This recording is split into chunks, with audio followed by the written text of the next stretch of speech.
এরকম লাউ পোস্ত হলে গরম গরম ভাতের সাথে খেতে খুব ভালো লাগে। আসুন দেখি কিভাবে করি। আজ আমি বানাচ্ছি লাউ পোস্ত।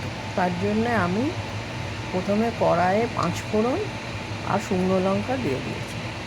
এরপর আমি সেদ্ধ করা লাউটা এর মধ্যে দিই।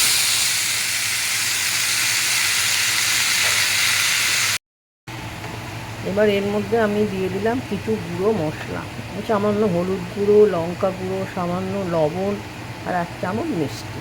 লাউ পোস্ত একটু মিষ্টি মিষ্টি হয়। এবার এটাকে বেশ করে নাড়াচাড়া করে নিয়ে আমি এর মধ্যে দিয়ে দেবো একটু পোস্ত বাটা। পোস্ত বাটা দিয়ে লাউ খেতে খুব ভালো লাগে। তারপরে পোস্ত বাটাটা দিয়ে আমি আর একটু নাড়াচাড়া করে নেব।